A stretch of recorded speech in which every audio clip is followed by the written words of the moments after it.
सुप्रभात बच्चों, कैसे हैं आप सब।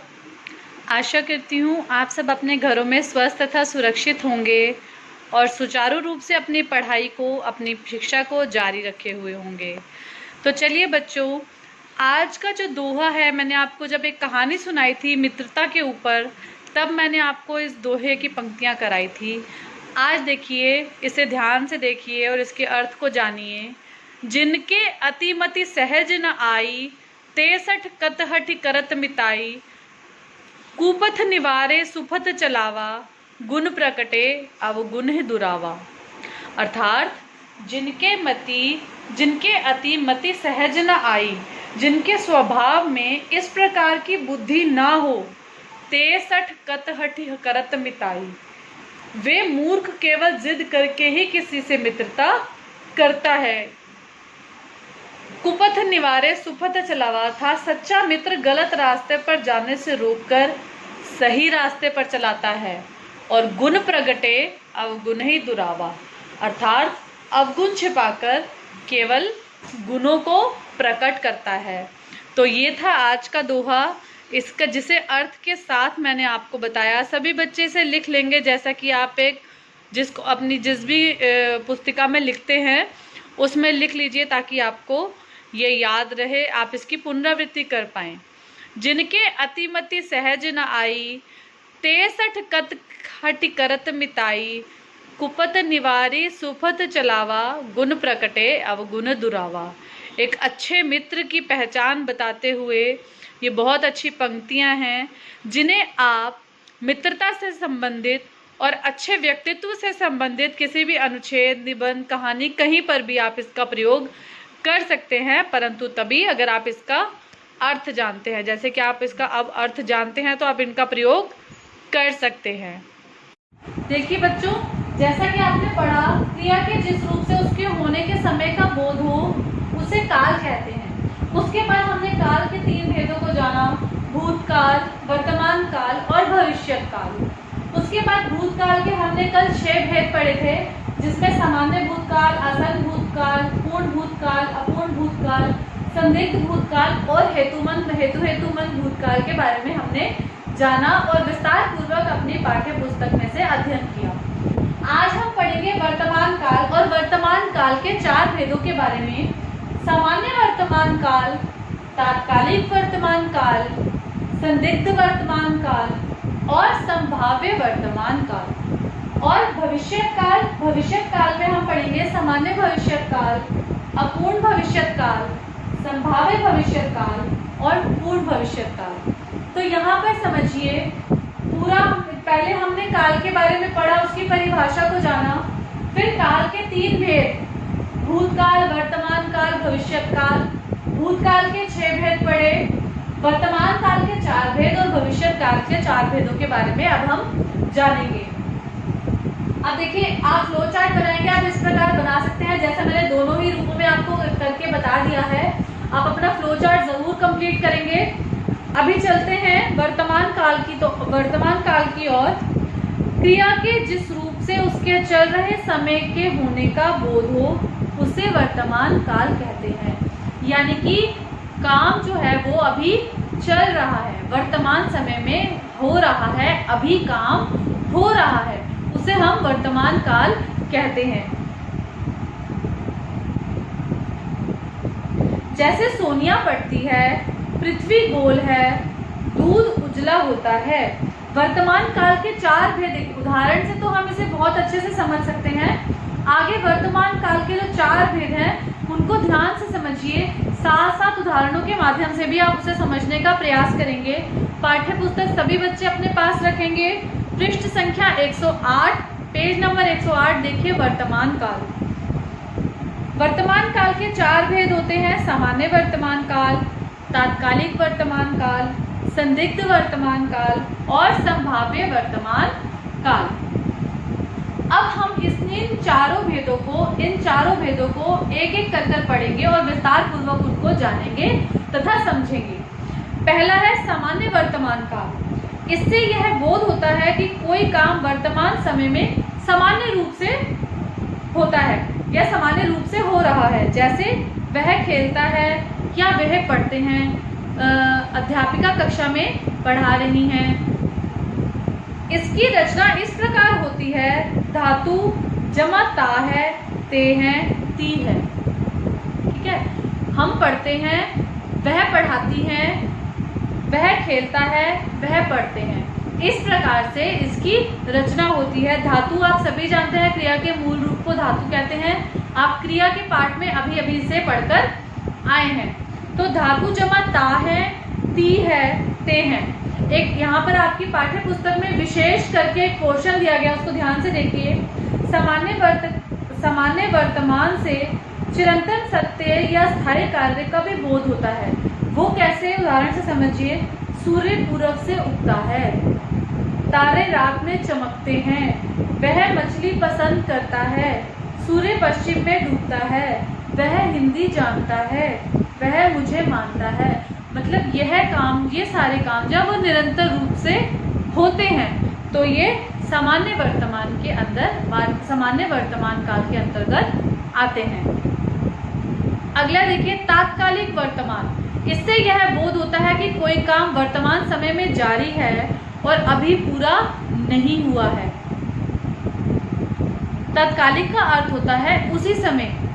यही कारण है कि इसे अपूर्ण वर्तमान काल भी कहा जाता है। जैसे आप पिछली 6-7 क्लास में आप पढ़कर आए हैं अपूर्ण वर्तमान काल, तो वही है। यहाँ कुछ बदलाव नहीं आया है, लेकिन हाँ, नाम बदल गया है। आप इसे अंडरलाइन कर लीजिए, रेखांकित कर लीजिए, क्योंकि अगर प्रश्न पूछा जाएगा अपूर्ण वर्तमान काल के बारे में बताइए, तो आप ये नहीं कहेंगे कि आपको पता नहीं है, आपने पढ़ा ही है, आपकी पाठ्य पुस्तक में तो था ही नहीं अपूर्ण वर्तमान काल।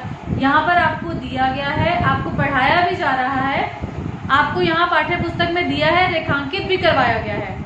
तात्कालिक वर्तमान काल को ही अपूर्ण वर्तमान काल कहते हैं। और तात्कालिक का शाब्दिक अर्थ होता है उसी समय। इकबाल भारत में रहता है, इकबाल भारत में रह रहा है। रहता है का अर्थ है इकबाल भारतीय है और इसलिए वह सदा भारत में ही रहता है। यहाँ पर उदाहरण के साथ साथ उसके अंदर के भाव को भी समझने का प्रयास अवश्य करेंगे। रहता है का अर्थ है इकबाल भारतीय है, ठीक है, इसलिए वह भारत में रहता है। उसके भारत में रहने का कारण है कि वो भारतीय है। पर रह रहा है से बोध होता है कि इकबाल भारत में कुछ दिनों से या कुछ सालों से या कुछ समय से रह रहा है, क्योंकि वह भारतीय नहीं है। देखिए, काल के प्रभाव से क्रिया के अर्थ में कितना परिवर्तन आता है। यहाँ पर इस बात को विशेष रूप से समझने की आवश्यकता है। चिड़िया उड़ती है, चिड़िया उड़ रही हैं। संदिग्ध वर्तमान काल, इससे क्रिया के होने में संदेह का भाव प्रकट होता है, यानी कि संदेह की संभावना यहाँ पर प्रकट होती है। जैसे वह पढ़ता होगा, वह खेलती होगी, वह पढ़ रहा होगा। संभाव्य वर्तमान काल, इससे वर्तमान काल में काम के होने की संभावना का भाव प्रकट किया जाता है। जैसे वह आया हो तो मेरा पत्र उसे दे देना, मतलब अगर वह आए तो मेरा पत्र उसे दे देना। वह पढ़ता हो तो उसे तंग मत करना। यहाँ देखिए, संदिग्ध भूतकाल में क्रिया के बाद होगा आता है, पर संभाव्य वर्तमान में हो आता है। जैसे वह आया होगा, वह आया हो, दोनों चीजों को ध्यान से समझेंगे। भविष्य काल, एक बार और अभी हम जब इसको पाठ्य पुस्तक में से पढ़ेंगे मैं आपको बताऊंगी, तब भी हम इसका पुनः अध्ययन करेंगे। भविष्य काल, भविष्य काल से आने वाले समय अर्थात लिखने या बोलने के बाद के समय का बोध होता है। इस काल की क्रिया का चिन्ह है गा, गे, गी। जैसे पढ़ेगा, पढ़ेंगे, पढ़ेगी, यानी कि वह समय जो हमें आने वाले समय का बोध कराता है भविष्य काल कहलाता है। भविष्य काल के 4 भेद हैं: सामान्य भविष्य काल, अपूर्ण भविष्य काल, संभाव्य भविष्य काल और पूर्ण भविष्य काल। अब तो आप सभी बच्चे अच्छे से समझ गए पाठ को। आपने भूतकाल पढ़ा, वर्तमान काल पढ़ा, उसके भेद पढ़े। अब इसका तो आप अपने आप ही इसका अंदाजा लगा सकते हैं कि सामान्य भविष्य काल में क्या होगा, अपूर्ण भविष्य काल में क्या होगा, संभाव्य में क्या होगा और पूर्ण भविष्य काल में क्या होगा। चलिए जल्दी से इसे पढ़ते हैं। सामान्य भविष्य काल, इससे यह बोध होता है कि कोई काम आने वाले समय में सामान्य रूप से होगा। वैसे तो भविष्य अनिश्चित है, पर इस काल की क्रिया में निश्चितता की मात्रा अधिक रहती है। यहाँ पर ताकि आपको कोई संशय ना आए कि भविष्य तो अनिश्चित होता है, हम किसी बात के बारे में, किसी काम के बारे में, किसी क्रिया के बारे में निश्चितता पूर्वक कैसे कह सकते हैं। तो इसलिए आपके मन में संशय ना आए, कोई डाउट ना आए, इसलिए यहाँ पर यह दिया गया है कि बेशक भविष्य अनिश्चित है, पर इस काल की क्रिया में निश्चितता की मात्रा अधिक होती है। जैसे आपकी अर्धवार्षिक परीक्षाएं होंगी, ठीक है। अब भविष्य तो अनिश्चित है, लेकिन परीक्षाएं तो होंगी, वो तो आने वाले समय में होंगी। अब देखिए, वह पढ़ेगा, वह लिखेगा, मैं जाऊंगा, वह जाएगी। सामान्य भविष्य काल की रचना इस प्रकार होती है, धातु जमा ऊंगा, एगा, एगी, एंगे, एंगी। ठीक है, ये क्या है, सामान्य भविष्य काल का, जो हमें जिस प्रकार से सामान्य भविष्य काल में धातु रूप की रचना होती है, उस प्रकार आपने पढ़ा। अब अपूर्ण भविष्य काल यानी कि काम जो है वो अपूर्ण होगा। वो कैसे, इससे यह बोध होता है कि कोई काम भविष्य काल में जारी रहेगा, यानी कि अपूर्ण रहेगा, पूरा नहीं होगा। जैसे वह पढ़ता रहेगा, या हम कह सकते हैं, ये देखिए, संसार चलता रहेगा, पृथ्वी घूमती रहेगी। इस काल की रचना इस प्रकार होती है, धातु जमा ता रहेगा, ते रहेंगे, ती रहेगी। आगे है संभाव्य भविष्य काल। इससे भविष्य में काम के होने की संभावना या इच्छा की पूर्ति की संभावना का भाव प्रकट होता है, जैसे हो सकता है वह कल आए। इस काल की रचना इस प्रकार होती है, धातु जमा ऊ, ओ, ए, ओ, इस प्रकार से इसकी रचना होती है। अब है पूर्ण भविष्य काल, यानी कि जैसा कि इसके नाम से ही हमें स्पष्ट हो रहा है, इससे यह बोध होता है कि भविष्य में कोई काम पूर्ण रूप से समाप्त हो जाएगा। जैसे वह पढ़ चुके होंगे, वह काम समाप्त कर चुकी होगी या कर चुके होंगे। इसकी रचना इस प्रकार होती है, धातु प्लस चुकेंगे, चुकेगी। उदाहरण देखिए, वह पढ़ चुकेगा, वह काम समाप्त कर चुकेगी। अब देखिए, यहाँ हमारा पाठ समाप्त हो गया। अभी हम पाठ्य पुस्तक में से इसे पढ़ेंगे, लेकिन देखिए हमने क्या क्या सीखा। क्रिया के जिस रूप से कार्य के करने या होने के समय का पता चलता है, उसे काल कहते हैं। काल 3 प्रकार के होते हैं, भूतकाल, वर्तमान काल और भविष्य काल। भूतकाल 6 प्रकार के होते हैं जो हमने पढ़े, वर्तमान काल 4 प्रकार के होते हैं और भविष्य काल भी 4 प्रकार के होते हैं। आशा करती हूँ पाठ सभी को अच्छे से समझ में आया होगा। एक बार आप पाठ्य पुस्तक में जल्दी से देख लीजिए, उसके बाद हम अपने पाठ को समाप्त करते हैं। देखिए बच्चे, सभी बच्चे पाठ्य पुस्तक में देखेंगे एक बार। वर्तमान काल, क्रिया के जिस रूप से उसके चल रहे समय में होने का बोध होता है, उसे वर्तमान काल कहते हैं। जैसे सोनिया पढ़ती है, पृथ्वी गोल है, दूध उजला होता है। वर्तमान काल के 4 भेद हैं, सामान्य वर्तमान, संदिग्ध वर्तमान, तात्कालिक वर्तमान और संभाव्य वर्तमान। सामान्य देखिए, इसमें यह बोध होता है कि कोई काम वर्तमान समय में सामान्य रूप से होता है, जैसे वह खेलता है, वे पढ़ते हैं। इसकी रचना इस प्रकार होती है, धातु जमा ता है, ते हैं और ती है। फिर है तात्कालिक वर्तमान। इससे यह बोध होता है कि कोई काम वर्तमान समय में जारी है और अभी पूरा नहीं हुआ है। तात्कालिक का अर्थ होता है उसी समय। यही कारण है इसे अपूर्ण वर्तमान भी कहा जाता है। जैसे इकबाल भारत में रहता है, इकबाल भारत में रह रहा है। रहता है का अर्थ है इकबाल भारतीय है, और रह रहा का अर्थ है कि वह कुछ समय से या कुछ महीनों से या कुछ वर्षों से भारत में रह रहा है, वो भारतीय नहीं है। आगे देखिए, संदिग्ध वर्तमान काल। इसमें क्रिया के होने में संदेह का भाव प्रकट होता है, जैसे वह पढ़ता होगा, वह खेलती होगी, वह पढ़ रहा होगा। संभाव्य वर्तमान काल। इससे वर्तमान काल में काम के पूरा होने की संभावना का भाव प्रकट किया जाता है। जैसे वह आया हो तो मेरा पत्र उसे दे देना, वह पढ़ता हो तो उसे तंग मत करना।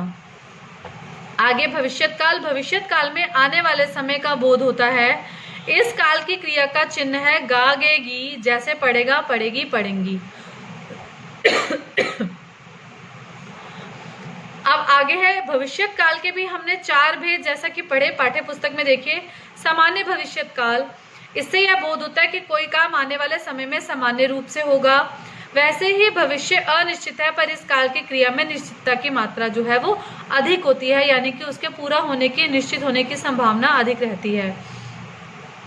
वह पढ़ेगा, मैं जाऊंगा, वह लिखेगा, वह जाएगी।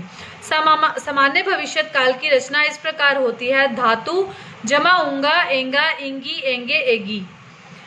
अपूर्ण भविष्यत काल, इससे यह बोध होता है कि कोई काम भविष्यत काल में जारी रहेगा, जैसे वह पढ़ता रहेगा, संसार चलता रहेगा। इस काल की रचना इस प्रकार होती है, धातु जमा ता रहेगा, ते रहेंगे, ती रहेगी। संभाव्य भविष्यत काल, इससे भविष्य में काम होने की संभावना या इच्छा की पूर्ति की संभावना का भाव प्रकट होता है, जैसे हो सकता है वह कल आए। इस काल की रचना इस प्रकार होती है, धातु जमा उ, ओ, ए, ओ।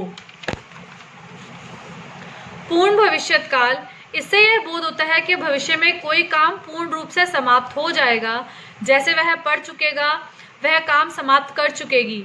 इसकी रचना इस प्रकार होती है, धातु जमा चुकेगी, चुकेगे, चुकेगी। तो ये था पाठ्य पुस्तक में से। सभी बच्चे पढ़ लेंगे, एक बार फ्लो चार्ट कंप्लीट कर लेंगे जैसा मैंने आपको बताया और बोर्ड पर बना के बताया।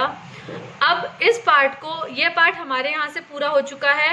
अब आपको इसे पढ़कर अगर आपको कोई डाउट होता है तो जब हमारी अब नेक्स्ट क्लास होगी, लाइव क्लास, तो हम उसमें डिस्कस कर लेंगे, आपस में बात कर लेंगे उसके बारे में और अपने संशयों का निवारण कर लेंगे।